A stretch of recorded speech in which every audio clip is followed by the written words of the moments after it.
Hello. What's up, cousin? Oh, not much. So I went and saw that house in Phoenix, Okay.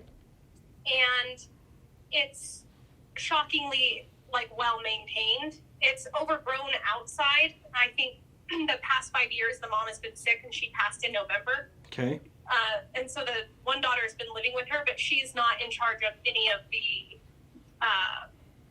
estate. You know, she didn't do any of that. It's all with the sister that's out of town. So I have to call her back.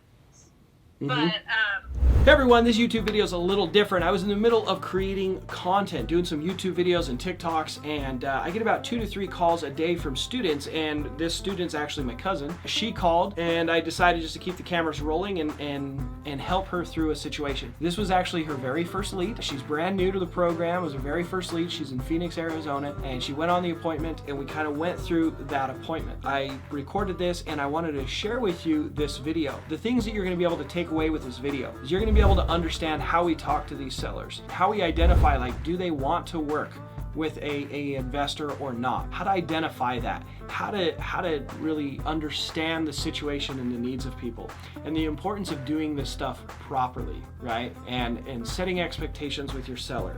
And we also give some tips and tactics of, you know, especially when there's competition, to not lose out on the deal. We talked a lot of things on this call, but you know, if you're new to this and you're wanting to be successful in this is a great video for you, right? And if you're new to my channel, we talk everything driving for dollars, how to get your first deal, how to get started, how to make an absolute fortune in this business, even if you have no background in real estate whatsoever, right? My name is Zack Boothe, and I used to be a window cleaner, right? And this business completely changed my life, and what really changed my life is my mentor, Tom Kroll. He taught me what to do. He gave me the action steps. He was there to support me, right? And I was able to make enough money to really go at this and quit window cleaning and really have some success. And now I'm paying it forward, and I'm creating videos like this. So if you're new to this channel, welcome. This is what this channel is about.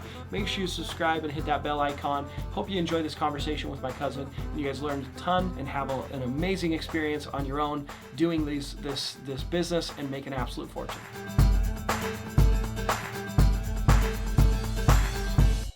So I'm creating a YouTube video, and I got a call from one of my students. As you can see, I missed the call, and you can see it's 1:47, it's 1:46 when Melanie called me. I have a Melanie Robinson cousin. So she's actually a student, but she's my cousin. It's actually the first family member that's ever become a student of mine, which I'm so excited about. So I'm gonna call her back right now and see what she needs, because I know that she started the program like 2-3 weeks ago. She got a super solid lead, and I know that she had some appointments with them this week, so I wanna see how that goes.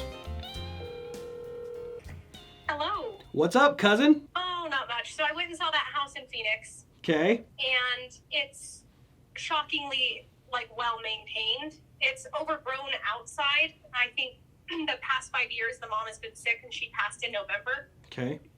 And so the one daughter has been living with her, but she's not in charge of any of the estate. You know, she didn't do any of that. It's all with the sister that's out of town. So I have to call her back. But I went and looked at it real quick, and overall it looks pretty nice, and they just painted the inside. Okay, so they prepped it to sell at retail, it sounds like. Yeah, but here's the thing. When I talked to her on the phone, she was like, I want it gone quickly. I had it under contract with somebody, but they were taking too long and messing around with hedge fund buyers, so I pulled the contract out from underneath them. Okay, so what did you say? Did you say, well, why don't you just list it with a real estate agent and try and squeeze as much out? Did you ask them that? I did. She said she just doesn't want to list it. She would rather just sell it and not list it. Okay. But they just put up for sale signs in the front yard themselves. Gotcha. Did she say what price they wanted? Yeah, they want $315. Okay, and what is it worth fixed up? Or I guess it's probably at fixed up value, right? Yeah, I would say there could be some work done in the kitchen and stuff. It's very outdated. Oh, okay. So if they really did update it, I'd say they could get it to go for $350. So $350 versus $315. So basically they don't want to list it with a real estate agent. Why? Because they don't want to pay real estate agent commissions. Because how much would real estate agent commissions be at $320? Because it's fixed up, it's worth $350. Right? So it needs kitchen remodel, so forth. What, 20 grand? Right? So if you do 350 minus 20, that brings us down to 330, and they want 315. So if they listed it with an agent at 330, right, and paid 6% to the real estate agent, maybe 1% for closing costs, maybe there's concessions on the sale. So what's 300 and, let me do the math here, calculator, 330,000 times that by 0.93, that gets rid of 7%. That gets rid of real estate agents' fees and closing costs that there might be. That's going to go down to $306,900. So they're going to make more money selling it at $315 than listing it with a real estate agent and getting the hassles and the time. So they're saying, I want it gone now. I want to work with an investor. I want to be done with this thing. But they want you to pay more than a retail buyer would pay. Okay, yeah, I can see that. Does that make sense? So they're just being greedy. Yeah, and so I know too, it's getting split. The money's getting split between the siblings, and Okay. so I'm sure that's why they want every penny. Is when you split it 6 ways, it comes down quite a bit. Sure.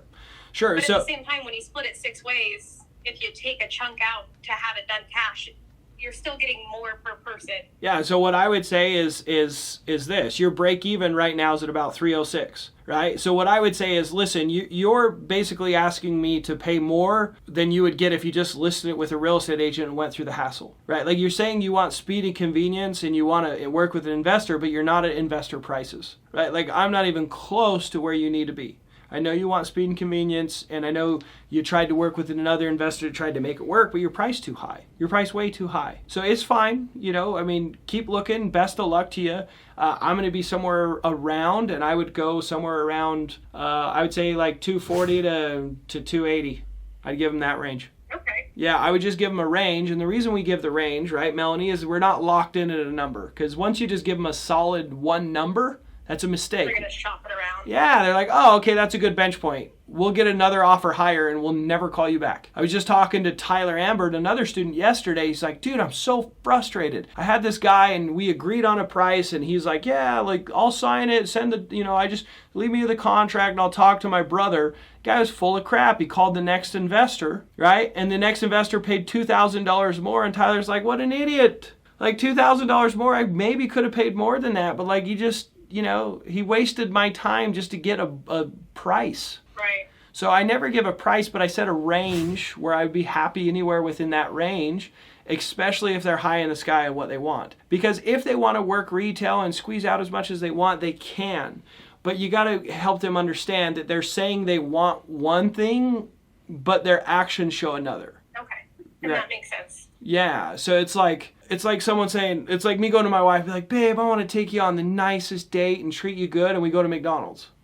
You know what I mean? It's like, well, wait a minute, it doesn't add up, right? Right. So in the negotiation section of the course, and it's funny, I was just doing a YouTube video on this. When a lead comes in and someone says they want to sell, right? The first thing we do is we try and understand, and you'll get better and better at this with repetition. So you did really good, right? You went on the appointment, you talked to them, and you discovered like, hey, they want this much, it's worth this much.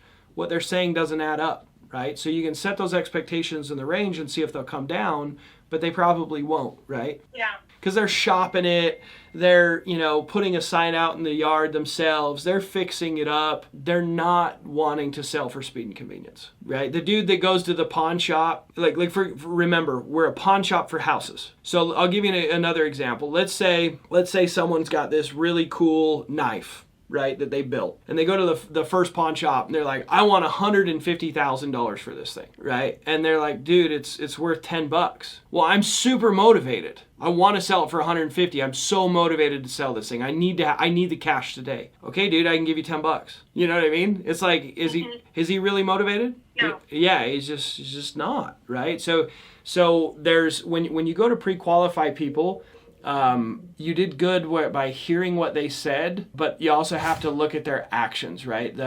Ralph Waldo Emerson said, your actions speak so loudly, I can't hear what you say. Gotcha. Or that does make sense. Yeah, or something to that effect.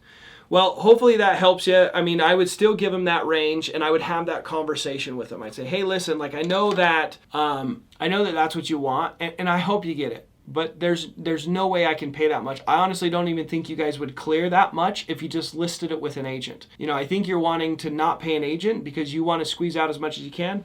Best of luck. I hope you find a retail buyer. It's going to be really hard for you though. And, best of luck. But I'm probably going to be way below that. I don't want to offend you. And if she says, well, I'd like to know what you'd pay. Be like, well, I haven't really dug into it because I found out how far off I was, but I'm somewhere in this range. I mean, is there any way possible we could work that range? No. Okay, well, best of luck. I'll check in with you in a couple weeks. Maybe you'll realize that, I'm not jerking you around, and that's really the price point you're going to be for speed and convenience. If you really do want speed and convenience, that's where you're going to be. And I really think the reason the first contract was taking so long is because it was under contract too high.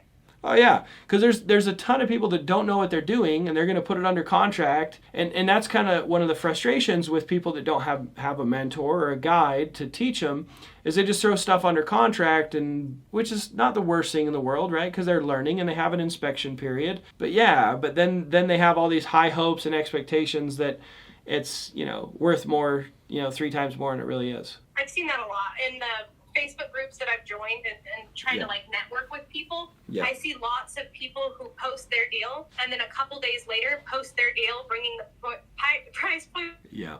They price it again, even low. Nobody's biting at their outrageously priced deal. Yeah, and so it all comes down to also not wasting your time, right? Because the frustrating thing for me and my students is we want to be focused on people that we really can help. That really do want our help, that really do want speed and convenience over price. Because if you put that one under contract and work to trying to find a buyer, you're never going to find a buyer. So all of that time you could have been spending finding someone that really needs our help and really wants our help, we're spending it wasting our time with someone that's just wasting everyone's time. Right. Right? Yeah, I agree. Well, and I kind of wondered with her, but I was like, it's the first lead, and I'm going to go take it. And you should go on every single lead when you begin. And that is such a good point to bring up, because you're not going to really understand and get comfortable talking to people and negotiating until you've had repetitions, right? Yeah. My husband and I have been talking about it. We used to do debt collections, and we remember, it takes a while for you to do it several times and get into the flow of asking the right questions until you're really, really good at it. Right, 100%. Good stuff. Well, I'm proud of you. That's super fun, though. The first lead, first appointment, just keep grinding away. It's a lot of work, and it gets a lot more fun once you build a team, and there's lots of deals.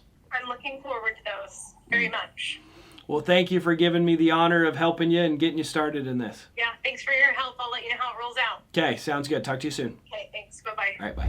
So many of you might think that I only talk to students talk to her because she's my cousin. I do 2 to 3 calls with my students a day that have deals on the line. So the way my coaching works is you have a step-by-step guide, the action steps to get leads, to get appointments, to do driving for dollars properly. But on top of that, you have direct access to me, because you're going to have questions, you're going to have concerns, you're going to have probate, fire damage properties, you're going to have all sorts of real estate stuff that you don't need to know yet. You shouldn't know yet. You only should learn when you're doing the deal, and you need a guide to help you through it, right? My goal is to help you guys make money. So if you want to coach, if you want to have conversations like that with me, if you need that, if you're struggling to have success, I want to be there for you. So you can talk to my other students and see if that's legitimately what I do and how I do it. You can double check that I am who I say I am. Please do so. But if you have any more questions and want to learn more about the coaching program, there'll be a link in the show notes. Make sure you grab that and book a call, and we'll be talking to you about that shortly. And as always, if you want to see what I teach in action, me doing it from scratch, I took $1,000, flew to somewhere I'd never been, and I turned it into $93,000 in just 40 days. It's linked right here. Check it out.